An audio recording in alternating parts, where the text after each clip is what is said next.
Hello guys, welcome back to today's live interview. I'm here today with Mary Grant, founder of Mary Grant, which is a ladies' fashion garments company.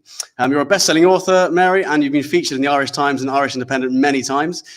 Today, we're actually going to go into a lot of detail on how Mary rapidly pivoted her retail business online. So it's all part of the Inspiring Pivots series, which is designed to give you a dose of inspiration if you are trying to pivot your business online as a small business. So Mary, welcome. How are you? I'm good, thanks, Seb. How are you? I'm very well. I'm good. Excited to dive into this with you. I think it's a very inspiring story, which I think a lot of our viewers are going to really enjoy. So thank you so much for coming on. Well, thanks for having me. I'm delighted to be here. Oh, thanks. So tell me, Mary, what is it that brought you to doing what you do? What brought you to creating Mary Grant in the first place? Well, from a very young child, I was always making things. So like anything, it could have been anything, but I just got really interested in making clothes, and I was fascinated by how they were constructed and how the pieces all fit together and all the rest. So I didn't go to college until I was 22. Like everybody that I knew at the time, I just got out and I got a job, and then just the bug bit, and I went to college for 2 years and set up my own business from there. But it was never my plan to design collections. I always just wanted to be able to be at home if I had a family, had kids, and just make clothes. So it kind of snowballed once I got to college. I got a little bit more ambitious. Amazing. So college for how long? For 3 years or? For 2 years. 2 years? Yeah, 2 years. It was enough to get me going. And it was enough to give me the confidence to get going. I think I probably knew quite a lot before I got to college. So I just needed the things to get me started. So I pretty much started my own label straight away after I left college. Wow. Yeah, I just got lucky I fell in with somebody who had done, she had tutored us a little bit in college, and I went and I started banging on her door saying, let me come in and give me some work experience. So I got in with her, and from the tips and advice that she gave me, I was able to get my first collection going. So yeah, it just kind of happened quite organically. So how long ago was that now from when you first started your own label, and you were, 24 at this stage? I'm going to have to tell a lie now, or you're going to know how old I am. No, sorry. It'll be 28 years in June since I started my business. Okay, cool. Amazing. Wow. Yeah. And you've been smashing it for 28 years. I love that. That's so cool. Well, pivoting a lot, I think, in the 28 years. It's every time you hit a roadblock, you have to go, oops, how am I going to get around this one? So there's been quite a bit of that over the 28 years, I have to say. Well, it's like what you and I were talking about before we went live, becoming a bit addicted to problem solving, right? Yes, yes. Because you've been doing this for so long, the second you have some time off, you look for problems to solve. Yes, exactly. Yeah. Filling every minute with new ideas. It's a way of life. So amazing. So okay, so walk me through, just if you could just give me some of the insights into the previous pivots you've had to do. I think that would be really interesting, because ultimately, this is about pivoting rapidly online, yes, but also, pivoting. So could you give us a bit of an insight into other pivots you've made? Yeah, so the first one, I think, was probably when my husband and I split up, and I had 3 small kids. They were all under the age of 5. I just started to start exporting. So we just started to get a foothold in the UK, Canada, Sweden, a few places like that. And there was one day that my daughter called me. I was just about to get onto a flight, and she was crying, I have a sore throat, I want you. So I pulled my bag off the flight, and I went home. And I pulled back from wholesale. That was it. I stopped wholesaling from then on. And I decided I was just going to concentrate on what I could do from home to be with my kids and all the rest. So that was probably the first pivot. So I opened a studio in my house where the public came in the afternoon. So it was very often everybody's kids running around, and God, there'd be more kids than anything. And the crack was just mighty, and so like customers still talk about that. So it just allowed me to build a really personal experience with my customers, which further down the road it really served me very well. So that was a wonderful time. The second pivot came. I think the second pivot came. So at that stage, we had 13 shops that we would have stocked, and we were pretty much that was saturation for us in Ireland. I wasn't interested in anybody else. They all had their own space, their own area. The second pivot came when I won an award from Brown Thomas. Would be the luxury, it's the Selfridges of Ireland, basically. So they're the same. They're owned by the same company and they're run by the same people. So they gave me a mentoring award, and I moved into their department store for a 2-week pop-up, and we blew them away with what we did in the 2 weeks. And everybody was going, "Oh my God, what are you selling?" So that was amazing. So we were there for 2 weeks. The following month, the following season, they said, "Would you like to do a pop-up for a month?" So I said, "Okay, do a pop-up for a month." We got a bigger space on the floor, and we were there 2 weeks. And I said, "You do know, if you want me to leave now, you're going to have to throw me out the window because we're not leaving." So we stayed for 5.5 years. Wow. We went in for a month and stayed for 5.5 years. But just after that, the recession really hit us hard. So that was 2009 we went in. 2011 was when it really, when my business really felt it. At that point, a lot of the shops were closing. It was just quite scary, so I decided, okay, we'll stop wholesaling altogether. We'll stay in the department store. That was working for us. It kept me going. I introduced a diffusion line, it worked so well over a few seasons before I stopped doing it again. And then after the 5.5 years, I felt like my time was up in the department store. So that's when I opened my own stores. And just being the person that I am, I'm just a bit ridiculous at times. But I went into them on October the 31st. And they said, "We're leaving." I had no idea where we were going. They said, "Well, what about your team?" And I said, "Don't touch my team. My team are coming with me." So up until that time, because I just felt so loyal to them, I couldn't even look for a premises while I was still there. So I got 3 months notice to move out of, to start looking for somewhere and have moved in. So we moved out on the 28th of January, which was my birthday. It was my worst birthday ever. I was a really emotional wreck.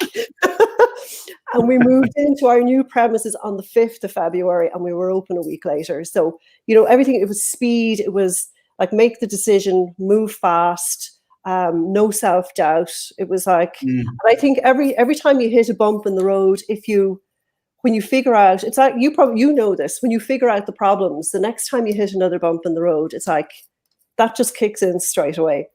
You don't even think about it. You just get on that hat, and it's like, okay, I'm just going to figure this out. So, it was a few different pivots along the way. So when this one came along, when COVID hit and we had to close our stores, the first couple of weeks were quite scary. And I actually threw myself into writing an online course that first week that we were closed. So there was nothing coming in. I had to speak to my team. I had to deal with all that. Sorry. I'd like to just kind of approach this from a slower perspective, right? So Okay. when did you first hear about that your stores were closed down? So for about 2 weeks before we closed, so say from around the beginning of March, I noticed that my team members were starting to get very anxious about going to work. People were starting to fall off. The footfall was starting to disappear. And then on the weekend, just before St. Patrick's Day, so on the 14th of March, which was a Saturday, we could hear, so basically where we are in Dublin, you'd get a lot of tourists typically. And we were starting to hear conversations and starting to hear remarks that we weren't comfortable with, where just people were just not being very pleasant around, and the girls were getting really anxious. So on the Sunday, we said, okay, well, what will we do? Will we just close for a couple of weeks and see how it goes? So that was a decision that we took before we were told to lock down, and we closed our 2 stores that day. And actually, Wow. just actually, probably, I rang the people who own the centre that we are in Dublin. So it's this beautiful old townhouse. It's just the most gorgeous building. And I rang them and I said, look, we can't keep trading at the moment. Told them what had been going on, the conversations that the girls had overheard, and they actually closed the centre themselves 2 hours later. So that was the start of it, around the middle of March. Wow. Yeah, very, very, very, very nerve-wracking. Definitely. Yes. Yeah. Not knowing when you may be able to open up again. And at the time, we thought it was 2 weeks. You know, how do you approach that from a leadership perspective when you've got a team of? I mean, how many staff did you employ on that day? There's nine of us, including me, so 8 others. 8 others, and of course they're looking to you. This is sort of before the government, were offering furloughing, anything like that. That wasn't necessarily on the radar at that stage. That came at the end of March. Yes. So when you said, right, we're going to close down and we don't know when we're going to open back up again, how did you kind of approach that from a leadership perspective? I've always been, while I know what my big vision is, I do tend to consult my team on things like that because I don't work in the stores myself. So I would always look for them to be involved in making decisions. So they were very comfortable with that decision at that point. They were almost encouraging me to close. But it did take 2 weeks to get to that point where I was wondering, what am I going to do? I don't know what to do about this. But I think they were at that point before I was. So it was actually quite an easy decision to make when I did make it. That's cool. It sounds like, communication and having that amazing communication and kind of teamwork was already in place, right? Yeah. Yeah. Awesome. I always find it interesting to interview people who have already been through a recession before, right? And I mean, if you're running a business for 28 years and going through more than one recession, it's quite amazing. I'm always really impressed with that. And going through the previous recession, 2008, 2009, and comparing it to what we're experiencing now, I suppose we haven't even really started the recession yet. This is just a shock of a global pandemic. But what's your kind of approach to preparing for a recession? You've been through this before. You know what's coming. How are you getting your business ready for the next 2 years of difficulty? I think I was very lucky. So I'm very lucky now to have the hindsight of the last recession, as you said. And I think I was able to see very quickly what worked in my brand at that time. And as I said, I mentioned that I started a diffusion line, which was kind of a lower price point version of what I do in my main collection. So I kind of knew coming up to this time that if we were heading that direction again, that could still be my fallback, because I was able to see how people's lifestyle changed, how people were entertaining at home, all that kind of stuff that we're experiencing now, even though they can't really entertain at home. But luckily enough, I had kept that element of my diffusion line within the main collection. So it's still there. And I can see that that's what's working really well for us online now. Amazing. So I don't know if you can see on the right-hand side here, but you're getting a lot of love from all these comments. Oh, thank you so much. I can't see anything. It's just as well because I'd be like, Jason Greystone says, "I love Mary Grant." so inspiring. Love you back, Jason. Tim says, "What an inspiring story. Thanks for sharing, Mary." Sabrina says, "Amazing." Yeah, a lot of support and interest for your story. Definitely inspiring. So we've talked a bit about your background. We've talked about business before the lockdown. We've talked about when the lockdown hit, what happened, and sort of what that felt for you and the team. We're now a week into the lockdown. Let's say what did you start doing? You mentioned you started to kind of piece together an online course, right? I did. So we locked down on the Saturday, and by Sunday I had brain dumped the contents of a course. It was nothing related to my business. Basically, it was just, I called it working from home because it was what it was. I just felt that so many people had been thrown into a situation that I had quite happily lived in for the best part of 3 decades where I was working from home, that I had to have some value to bring to people. So that's what I did. I brain dumped the whole thing, and I spent the following week writing it, recording it, learning how to use the platform that I hosted it on. I literally completely engrossed myself in it. I'd say the kids probably didn't get 2 words out of me all week, but that was kind of how I dealt with that whole putting some distance between closing the shops and having to deal with them. So it wasn't quite burying my head in the sand. It was just putting some distance so that I could start to think more clearly about how to move forward. So that's what I did that week.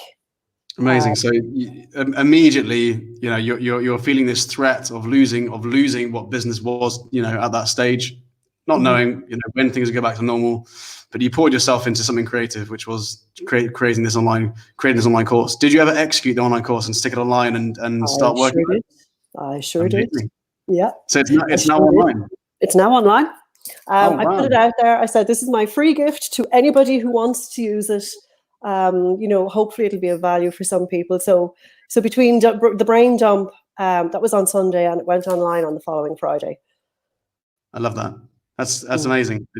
Something Jason, who's watching now, says a lot of the time. It's serving is just the kind of the best way to go, right? If you're putting value out there in the world, it finds a way of coming back to you in some way. So I love the fact that as soon as you went through this difficult transition, the first thing you did was, how can I help other people? Right? That's what your first thought was, how can I help other people? And you put this out for free. I think that's absolutely amazing. But obviously at some point, you've got to start generating an income. You've got to start creating revenue to keep the business going. You've got to start to pivot. And there was no sign that shops would open anytime soon, right? Or that people would, that you'd have the same footfall being in a touristy location as you previously had. Yeah. So what was your more sort of medium-term thinking then? The medium-term thinking was like all this stock for a new season had just landed. And on the week when our season was, would typically take off and, we'd start paying all the bills and all the rest, suddenly we were locked down. So it was like, oh my God, that was quite terrifying. Our social media had ground to a halt because my daughter works with me. She's my brand manager at the moment. I have her on loan for a few months until she starts doing her master's. But she was working with me, or she's still working with me. But she was like, I'm afraid to go online. So there was this whole thing where people were terrified to show up online. They didn't know what to be saying. They didn't want to come across as being salesy, as trying to sell any products or whatever. So I just said to her, look, let's just do our thing. And we started showing up on our stories, just acting the clown when we were at work, and just little things that would be going on across the desk, and people really loved it. They're really? Like, oh, thank you, you're really cheering us up. And so there was nothing salesy about it. We weren't promoting our product, we weren't talking about our product. We were just, oh, here we are at our desk, and here we are having our little dance, so we're getting our movements in, and just silly stuff like that. And then the sales just started coming in. And we were like, oh, this is great. So once people started to tell us how much they loved the way we were showing up, we were able to do more of that. Interesting. So really you weren't changing anything. You were just kind of shedding a light on what you're already doing, right? It was just, this is us. This is the authentic, transparent, real team. And this is our culture at Mary Grant. Yeah. Yeah. Exactly. And that created engagement and traction, and people just loved the kind of behind the scenes of what this authentic company was doing. Yeah, they just loved it. And then Brona and I would have great banter anyway, because we get on so well. So, we're like two peas in a pod. So we've great fun working together anyway. So people just love that. Yeah, that's brilliant. So tell me, what happened next? So what happened next then was just the sales started to come in. So like 2 weeks. So for the first 2 weeks after lockdown, there was nothing. It was like, I don't know what we're going to do. There's nothing coming in. At that point, we didn't know that it was going to be extended past the end of March because we thought initially that we were reopening on the 29th of March, and obviously that didn't happen. But then the sales started to come in the following week. So on the third week, sales started to come in, and by 3 weeks after that, we'd hit about 50% of what we would do in the two stores together. So Online. online, yeah. Wow. So Yeah. that's incredible, isn't it? So from a busy, tourist spot location in Ireland with, lots of footfall, lots of people coming in and out of your shop, and of course the big expense of running a shop and having the rent on that shop, you managed to pivot online, and you were getting 50% of the same revenue that you were generating. That must be a massive shift. Like that's a big deal, isn't it? Because if you consider the way you must look at your business now, if you consider the change, your cost would have shot down. No, you're no longer operating that, the big retail space. If this was a separate business you're kind of looking at, right, from a kind of outsider's perspective in, it's almost like potentially your business has evolved into a more profitable business. Would you agree with that? Yeah, it has. So now at this stage, I had to. So Brona's working with me. I have a son who's at home who's he's studying photography. So now we've roped him in. So he's our fulfillment person. The whole family is now on board. Yeah. So any more talented family members you can just hire in. He's very talented at Xbox. So we haven't found a job for him yet. He cooks the dinners, so we'll let him off. Oh, cool. There you go, a talented chef. Yeah. So it has got me thinking. So now the next thing on my agenda is the scheduled dates to reopen our stores are the 9th of June, and we can't reopen the one in Dublin until August because that's in a shopping mall. So now it's about how do we reopen the stores in a safe way. So I've been reaching out to other store owners, other independents, because obviously the department stores and all the big guys, the chains will all have their own procedures. So I'm just putting heads together now with a few of the smaller independents to see how are we going to do this safely. But I do think it has encouraged people to shop online. I don't know what it will do when we reopen. I think we just have to figure that out as we're going along. But I do see that there's huge potential for my team members to still speak to customers online and to just basically to show up where our customers are at. Yeah. I mean, over here we're slightly ahead of the UK in that we were locked down earlier, and then we started to ease the rules off earlier. And I think now retail stores they're slowly opening, restricted hours, but a lot of they check your temperature when you go in, all that sort of stuff. You can't for a period of time you couldn't do refunds, you couldn't buy something and then return it. That wasn't allowed, but I think they're even easing that now. But yeah, this is it, isn't it? As one of the many challenges, unlike a recession, people now have to deal with. Well, hold on, how do you actually reopen now that you may have business to go back to, but how do you operate a business when you've also got to operate under this virus, which is still out there and airborne, and potentially people who visit your shop could have. Yeah, exactly. So it is a bit of a challenge that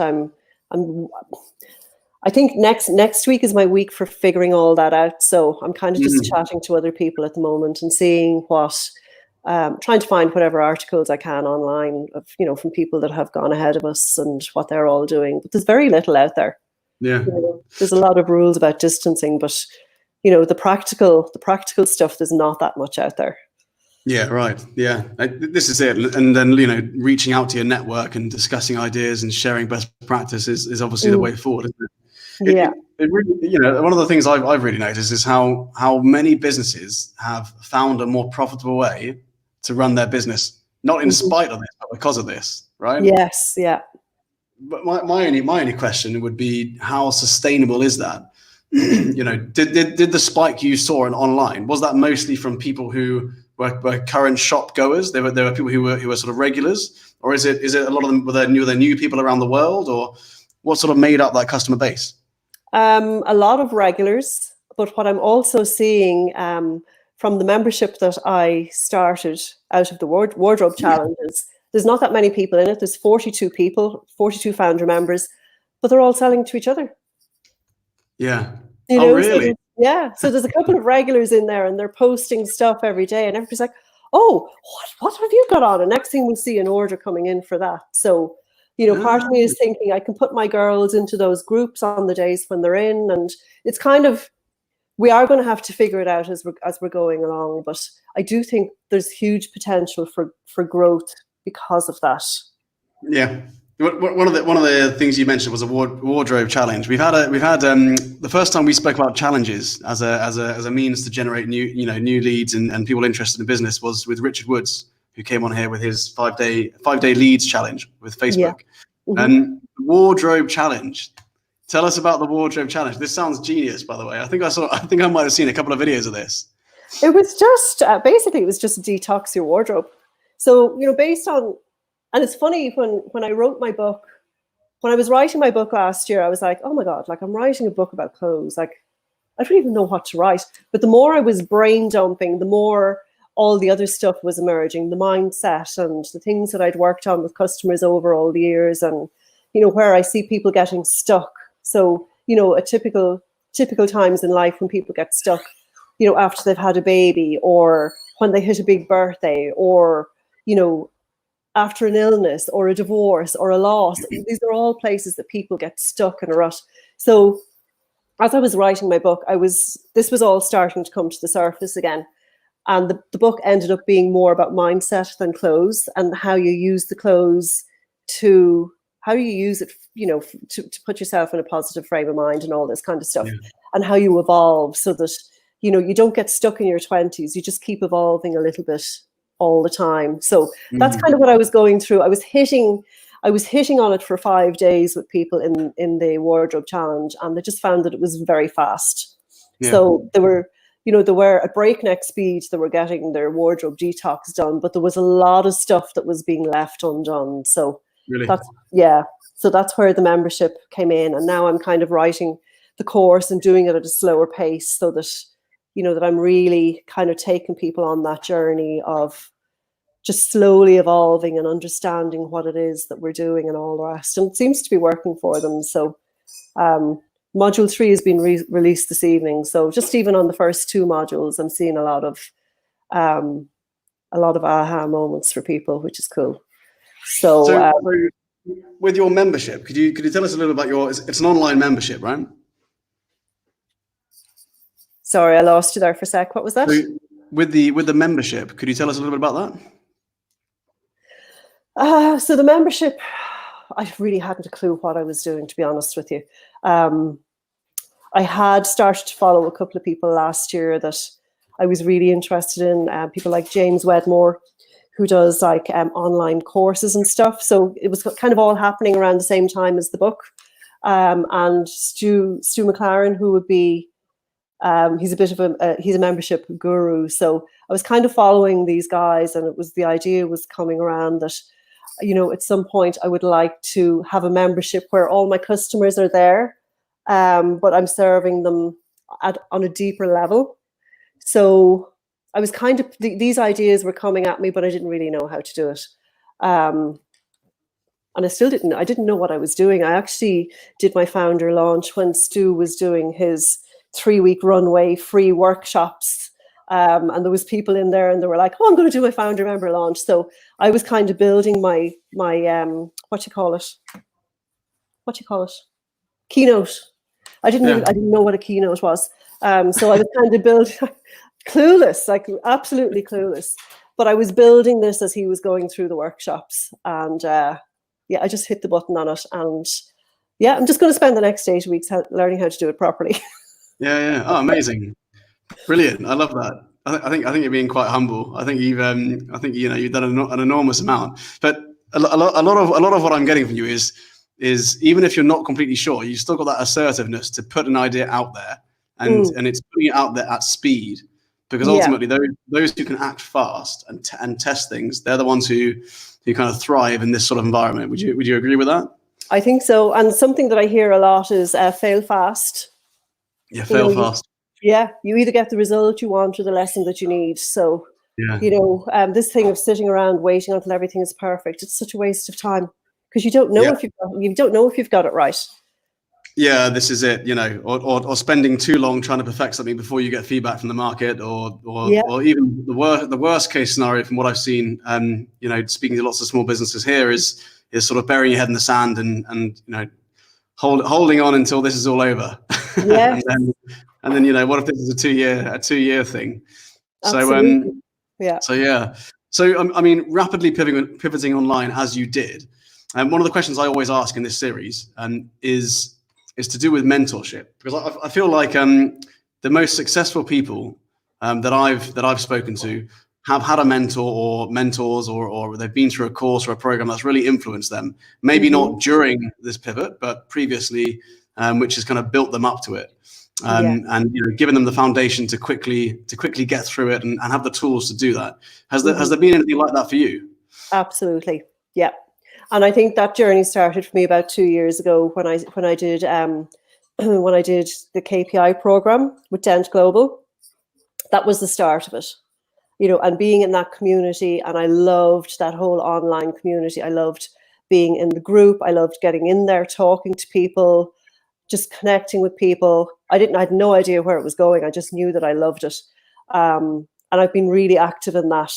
And I think without the support of a group like that and a couple of other ones that I've joined since, I probably wouldn't have had the nerve to do what I've done and do it so fast. Yeah. I do think being surrounded by people that, think in a similar way and people that you can bounce ideas off it's so important. So, I mean, initially with the Key Person of Influence course, you did the course first, and then you were part of the group. A lot of people that I speak to, especially with the KPI course, the course is incredible, and it helps set their business up and scale very quickly. But there's a lot of power in the community. Absolutely, I completely agree. And for me, like the most value out of it was definitely the community. Amazing. So yeah, a lot of the time with FTEN X Academy, and what we do with our activation course is we basically help businesses pivot online very quickly. And one of the questions we always get is, a lot of people come to us and they say, I just want to make the course. I don't want to do a community alongside it. And I say you're missing 50% of the game by doing that. Absolutely. When you build a community who are all aligned, who are all talking, sharing ideas, sharing best practice, that you're getting so much value, you're sharing so much value, and your course, it just has this huge injection of meaning. Absolutely. And it's like this tribe which goes out there and markets for you, essentially, because they're going to be referring people, talking about what you're doing, and making connections, making partnerships, and it's all down to your course, which kind of sparked that. Yeah, absolutely. I couldn't agree more. The community for me is so important for the whole thing to thrive and to scale. And even there was the people who signed up to the inner membership, the inner circle membership. If they hadn't gone into the Facebook group, I was there and I was emailing them and it's like, get into the group, it's like dragging them into the group. I'm not on Facebook. Yes, you are. Here, I'll set it up for you. It's like, but they're all in there now, supporting each other. That's another typical one we get is none of my customers are on Facebook. Yeah, right. Everybody's on Facebook. Everyone's on Facebook. Have you asked all of your customers if they're on Facebook or not? Because you might be surprised. a lot of them would say I'm not on Facebook, but some of them, we've actually got some of them on Facebook. I'm like, oh my God, you're missing out on so much. It's like, no matter what you're interested in, there's a community there. It was like the one that I found about ants. So it's like, let's all pretend we're ants. Yeah. 1.5 million people in the group. Talk about a niche. About a niche, right? Yeah, exactly. Brilliant. Yeah, there's a rich tapestry of groups out there on Facebook. But definitely, it's such a brilliant platform. I mean, look what we've got here, and guys watching in Dubai right now. I mean, we've got over 200 business owners in Dubai watching this with us, and it's so hard to create something like this on any other platform. It's a brilliant platform to do it. I totally agree. Yeah. So I'd like to go into some sort of practical advice now. What would you say are the biggest mistakes that small business owners make during this time, or you spotted people make during this time? Probably the biggest mistake that I see people making, and you mentioned it earlier, is sitting, waiting to reopen, thinking nothing's going to have changed, that everything's going to go back to the way it was. That's Yeah. that's going to be, that's not going to be good. Yeah, that's Yeah, I think that is the biggest mistake. And like some really intelligent people that are saying, oh, we're just going to open up and things are going to continue as normal. I don't think so. I really don't think so. I think you've got to, and I think as well, and like another mistake that I see people making, and it was something that I learned very on when, I won't go into details about it, but I learned this lesson very, very early on in my business, and I learned it the hard way, is that you've got to keep evolving. And I learned it because it's like everybody was copying what I was doing. So if I didn't keep moving, it was too easy for somebody to, to swipe in and, take what I was doing and maybe do it better or whatever. So I knew that I had to keep moving. I had to always be one step ahead. And that just became a habit. And that's like, I'm always evolving the business. So it's like, well, what comes next? And, what's new in software? How are people thinking? How is the world evolving? And I think you have to keep evolving your business in line with that. I think if you stand still, you are going to be overrun. Yeah. And it takes a lot of courage, to consistently evolve, and especially when you're faced with so much adversity, right? And it's not just like, it's not like a small change. It's a full-on evolution process that a lot of people are going through, right? Especially if you've never really done a lot of online stuff before. Yeah. That's something else as well. I think a lot of, and I don't know what it's like over there, but certainly a lot of retail here, like clothing retail, had absolutely no online presence at all. Yeah. Like, oh my God, that's insane. It was insane before this, and they're all scrambling now to get online and they don't know how to do it. And they've resisted. And it's like, it's that resisting change, which has left them in this situation now where they are frantically scrambling. Do you think, and I know for the high street, especially in the UK, is evolving at a very, very fast pace anyway. Do you feel that this has just accelerated it, and we've jumped 5 years forward because of what we're doing now? Yes, I do. I think, and certainly when it comes to high street clothing, I think that's going to be really interesting to see what happens there. I think people have become a lot more aware of the environment during this pandemic. I think there's going to be a huge turn. And I think anybody who's not addressing that they're going to be in trouble as well. But certainly it's going to be very interesting to see how it all pans out. It really is. I think, in terms of online, and I think it's going to be changed forever. I'm just not quite sure what it looks like yet. But it sounds to me like you're ready to evolve and seize the moment, seize the opportunity. So yeah.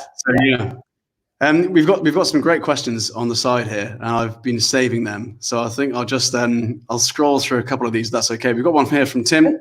Do you think all industries are able to pivot and thrive in this crisis? I do think all industries can pivot. I think it's up to the people that are leading them to just put on their creative head and to have a little bit of confidence, because basically, it could all go belly up if you don't. I think you've nothing to lose at the moment for trying things. Yeah, definitely. I completely agree with that. Another question we've got here, Tim again. What do you believe businesses and entrepreneurs should be investing their time in right now? What crucial assets do you think every company should have? I do think everybody needs to have some form of digital assets in their business, some intellectual property, for sure. And I think we learned that from writing our books when we were doing the Key Person of Influence program. And I see now that people that have their books, it's like, I even find now I'm going back to my own book. It's never too far away. And I'm constantly flicking things and being able to pull my own content from it. I do think building your own assets, your own intellectual property is going to be really important. We're going to have we're actually interviewing Lucy McGarraher later in the month. That'll be really interesting. Exactly what you said. One of the biggest, as well as the book being, hold on, you see, it's actually underneath this laptop. Look at that. Boom. There we go. as being and now this is going to become a pitch, guys, where you can all grab your special offer on the Warrior Method book, as well as being a really good business card, right? Instead of using a business card, giving someone a book, because it's something that sits on the coffee table or sits in the cupboard for a long time, right? But as well as that, for me, the biggest thing I got from writing that book 3 years ago now was that you've then got 40, 50,000 words of content you can repurpose, but it gives you so many insights into developing your methodology, developing assets around it, and developing IP, just like you said, and then this second book that I'm doing now with Menno, I think Menno as well. Yes. We're co-authoring the Not a Victim book. Again, that one there, we've got so many assets, and the methodology is completely changed. We've got so much content we can create from that. We've just taken that book and turned it into an online course, and it just gives structure to everything you do. Do you know what I mean? It's a really valuable lesson, I think. It is, and the whole idea that it's all your own thoughts that are gone into that. It's like every time I go to my book, I'm like, this is all mine. It's like I don't have to worry about plagiarizing anybody. Not that I would anyway, but it's like that you can go to your own book and you can pull things from it. It's like that's amazing, and everybody has a book in them. Yeah, and you know what? For us, for our team, it's become a bit of a culture asset as well. We ask anyone who joins the Warrior Academy to read the book, and they have to sit an online exam to show they've read the book, and it it's like a manual for how to do the job, right? Do you know what I mean? And Absolutely. so there's so many uses to it, So I completely agree with you there. Really, really interesting. Let's see if we've got any more questions up here. Let's have a quick look. Question here. What is the top advice you would give to businesses struggling in these difficult times? What's your number one piece? I know I'm really digging here because you've already given lots of amazing advice. I think protect your headspace. Yeah, that was one. Crucial. Yeah, you have to protect your headspace, because on any given day this week, there's creative stuff going on. There's having to deal with all the reopening issues. There's all the different things, and it's trying to protect your headspace when you're working on one, so that you're not taking all the rubbish and letting it infect everything else. So I do think protecting your headspace is number one, and just be brave. Just pull it from somewhere. It's there. It's just get out there and try things. Yeah, I love that. I think that's a great way to end an awesome interview as well. To be brave and go out there and try it. You'll never know until you try it. Exactly. And try to find groups that are, where there's people that are trying to do the same thing. It's like our group. It's just find those groups, find that support, surround yourself with those people, and everything is possible. Amazing. We got some lovely comments here. That's great advice. Love it. Learning so much from this interview. Such a good idea. Amazing advice. Thanks for that. Amazing. Brilliant. And Mary, thank you so much for coming on. Really, really appreciate it. What's the best way for everyone to get in touch with you? I am Mary Grant Designer on Facebook and Instagram, and that's where we're most active. Amazing. Awesome. Thanks again, Mary. Thanks a million, Seb. Lovely to chat. Take care. You too. Bye.